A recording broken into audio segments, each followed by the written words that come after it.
Hello commission sir. ഞാൻ ലേറ്റായോ? ഇല്ല sir, black ആയിട്ട് മതി എന്ന് പറഞ്ഞുകൊണ്ടാണ് ഇവിടെ. അതെ, ബ്ലേക്കാ സേഫ്.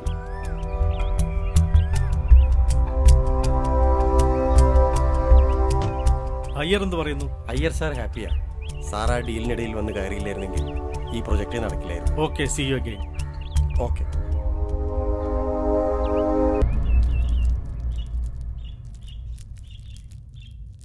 ബാലു.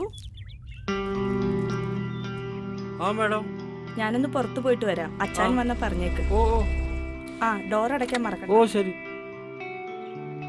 ദേ, സാറ് വന്നല്ലോ. അല്ല, നീ ഇതെങ്ങോട്ടാ? എനിക്കൊരു മീറ്റിംഗ് ഉണ്ട്, ഞാനൊന്ന് പുറത്തു പോയിട്ട് വരാം. ഓക്കെ.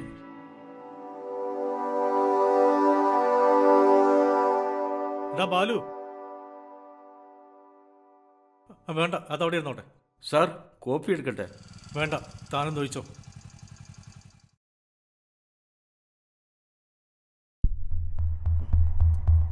സാർ. എന്താടോ ഇനി problem? Sir, DGP Devan sir 2 തവണ വിളിച്ചിരുന്നു. സാർ ഫോൺ എടുത്തില്ലായിരുന്നു. ഞാൻ ഡ്രൈവിംഗിലായിരുന്നു. പുതിയ സെർവൻ എങ്ങനെയുണ്ട് സാർ? ഇപ്പം വന്നല്ലേ ഉള്ളൂ, 2 ആഴ്ചയല്ലായുള്ളൂ. നോക്കട്ടെ. താനൊരു സ്ത്രീയുടെ കാര്യം പറഞ്ഞില്ലേ, അവരെവിടെ പോയി?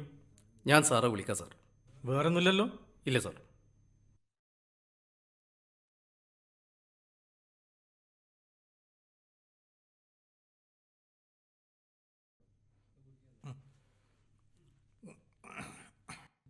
എടാ ബാലു, നീ എന്ത് പുല്ലായി ചോദിച്ചിരിക്കുന്നത്? നീ ഭക്ഷണം എടുത്തേക്ക്.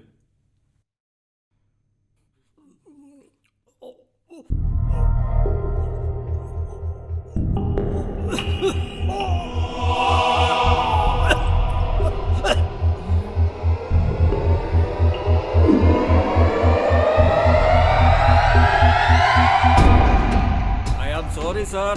എടാ നീ ഒച്ച വെക്കണ്ട സാർ. ഈ പണത്തിന് വേണ്ടിയല്ല ഞാൻ വന്നത്.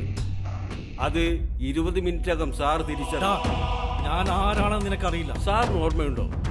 ദാസ് എന്ന് പേരുള്ള ഒരു ടാക്സി ഡ്രൈവറെ, അയാളുടെ മകനാണ് ഞാൻ.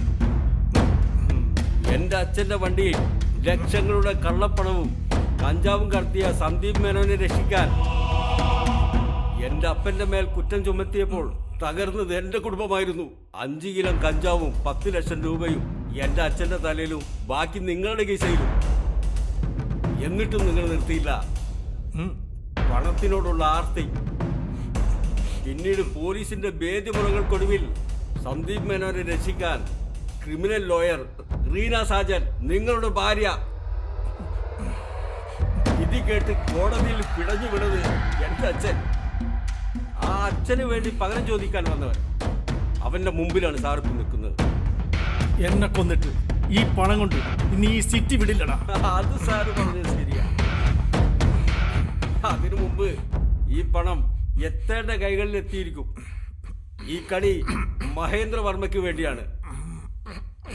The game is over.